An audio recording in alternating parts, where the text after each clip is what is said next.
சமவேலைக்கு சம ஊதியம் வழங்க வலியுறுத்தி சென்னை எழும்பூரில் இடைநிலை ஆசிரியர்கள் 5வது நாளாக போராட்டத்தில் ஈடுபட்டு வருகின்றனர். இதுகுறித்த கூடுதல் தகவல்களை செய்தியாளர் வினோத் வழங்க கேட்கலாம். வினோத், கள விவரம் என விரிவாக வழங்கலாம். வணக்கம் அபிராமி. தமிழக முழுவதும் இருக்கக்கூடிய இடைநிலை ஆசிரியர்கள் சென்னையில் தொடர்ந்து 5வது நாளாக போராட்டம் என்பதை நடத்தி வருகிறார்கள். இடைநிலை ஆசிரியர்களின் ஒற்றை கோரிக்கையாக இருப்பது சம வேலைக்கு சம ஊதியம் வழங்க வேண்டும் என்ற ஒரு ஒற்றை கோரிக்கையை வலியுறுத்தி தமிழகம் முழுவதும் இருக்கக்கூடிய இடைநிலை ஆசிரியர்கள் சென்னையில் போராட்டம் நடத்தி வருகிறார்கள். குறிப்பாக நாம் இருக்கக்கூடிய தற்போது இருக்கக்கூடிய இந்த எழும்பூர் பகுதியில் 2000க்கும் மேற்பட்ட இடைநிலை ஆசிரியர்கள் அந்த சம வேலைக்கு சம ஊதியம் உள்ளிட்ட கோரிக்கையை வலியுறுத்தி தற்போது போராட்டத்தில் ஈடுபட்டு வருகிறோம். அதன் நேரடி காட்சியில தான் நாம் தற்போது பார்த்து வருகிறோம். குறிப்பாக கடந்த 4 நாட்களுக்கு முன்பாக டிபிஐ வளாகத்தை முற்றுகையிட்டு இடைநிலை ஆசிரியர்கள் போராட்டத்தில் ஈடுபட்டிருந்தார்கள். அதனைத் தொடர்ந்து அடுத்தடுத்து 3 நாட்களும் போராட்டத்தை நடத்தியிருந்தார்கள். நேற்று 4வது நாள் போராட்டம் நடத்தியிருந்த நிலையில், அதாவது அண்ணா சதுக்கம் அருகே, அதாவது காமராஜர் சாலையில் போராட்டம் நடத்திய இடைநிலை ஆசிரியர்கள் மீதும் அண்ணா சதுக்கம் போலீசார் வழக்கு பதிவு செய்திருந்தார்கள் என்பதும் குறிப்பிடத்தக்கது.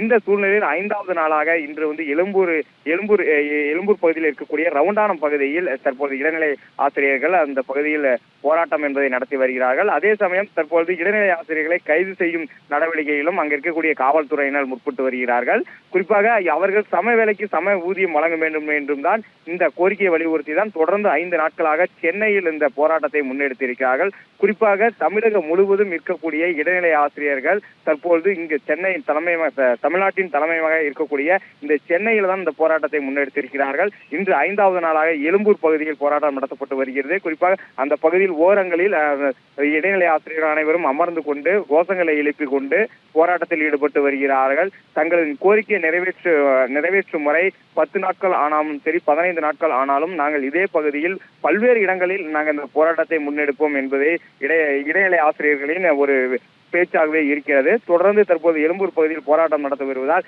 அந்த பகுதியில் ஒரு பரபரப்பும் ஏற்பட்டு இருக்கிறது. குறிப்பாக இந்த சில தினங்களாகவே செவிலியர்கள் முதற்கொண்டு தூய்மை பணியாளர்கள், இடைநிலை என பல்வேறு ஆசிரியர்கள் மற்றும் பல்வேறு பணியாளர்கள் தொடர்ந்து போராட்டம் நடத்தி வருகிறார்கள். அந்த வகையில் தற்போது எழும்பூர் பகுதியில் 2000க்கும் மேற்பட்ட இடைநிலை ஆசிரியர்கள் தொடர்ந்து போராட்டத்தை நடத்தி வருகிறார்கள். அபிராமி, தகவல்களுக்கு நன்றி வினோத். தற்போது களத்திலிருந்து நமது செய்தியாளர் சுஷ்மா சுரேஷ் இணைப்பிருக்கிறார். சுஷ்மா, தற்போது களம் எவ்வாறாக இருக்கிறது? கள விவரங்களை விரிவாக வழங்கலாம். வணக்கம் அபிராமி. இடைநிலை ஆசிரியர்கள் சம வேலைக்கு சம ஊதியம் வழங்க கோரி 5வது நாட்களாக சென்னை எழும்பூர்ல இருக்கக்கூடிய வட்டார கல்வி அலுவலகம் முன்பாக போராட்டத்துல ஈடுபட்டுட்டு வராங்க. நேற்று கூட பாத்தீங்க அப்படின்னா காமராஜர் சாலையில இந்த போராட்டமானது நடைபெற்றது. இந்த 5 நாட்களாவே கிட்டத்தட்ட 1200க்கும் மேற்பட்டவர் மேல வழக்குகளை கோச்சிருந்தாங்க. இந்த நிலையில பாத்தீங்க அப்படின்னா நம்ம இருக்கக்கூடிய இடம் எழும்பூர்ல மெயினான ஒரு இடத்துல இருக்கனால சென்ட்ரல் டு எழும்பூர் இந்த இடத்துல இருக்கிற அந்த பாலம் கனெக்ட் ஆகிற ரோட்ல முழுக்க டிராபிக். அண்ட் ஆல்சோ பாத்தீங்க அப்படின்னா இந்த இடைநிலை ஆசிரியர்கள மயக்கமடைறதுக்கான சிச்சுவேஷனும் ஏற்படுறதுனால தொடர்ந்து இந்த நிலையே முழுக்க பரபரப்பாக தான் காணப்பட்டு இருக்கு. அது மட்டும் இல்லாம ஆசிரியர்கள் மயக்கம் ஏற்படுறதுனால கிட்டத்தட்ட இப்பவே இந்த கடந்த 1 மணி நேரமாகவே 6க்கும் மேற்பட்ட ஆசிரியர்கள் மயக்கமடைந்த நிலையில ஆம்புலன்ஸ்கள் தொடர்ந்து வந்த வண்ணமே இருக்கிறது. இது மட்டும் இல்லாமல் போக்குவரத்து நெரிசலுக்கும் வெகுவாக மக்களுக்கு கடும் அவதியாக கொடுத்து கொண்டு இருக்கிற சூழலை தான் நம்ம பார்த்து வருகிறோம். அப்படின்னா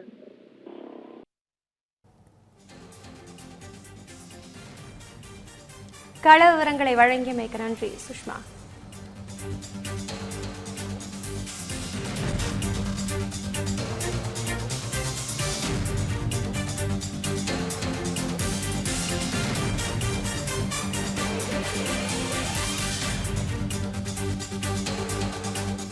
திருநெல்வேலி மக்களே, நம்ம திருநெல்வேலியில உங்களுக்குன்னு ஒரு சொந்த வீடு கட்ட ஒரு பெஸ்ட் சான்ஸ் வந்திருக்கு. Yes, launching G Square Artistic Enclave Thachanallur. திருநெல்வேலியோட ஃபர்ஸ்ட் எவர் கேட்டட் கம்யூனிட்டி, அதுவும் அமிர்தா வித்யாலயம் பக்கத்திலேயே. நம்ம G Squareல மட்டும்தான் no middle man, so no extra charges. அதனாலேயே market price 30 lakhs per cent இருக்கும்போது G Square பிரைஸ் ஒரு சென்ட்டுக்கு வெறும் 6.9 lakhsல கொடுக்க முடியுது. திருநெல்வேலியில எங்க வேணா தேடி பாருங்க, இதை விட கம்மியான பிரைஸ்ல இவ்ளோ தரமான கம்யூனிட்டி கிடைக்க வாய்ப்பே இல்ல. சோ சான்ஸ் மிஸ் பண்ணாம இன்னைக்கே உங்க பிளாட்டை புக் பண்ணிருங்க. G Square Artistic Enclave.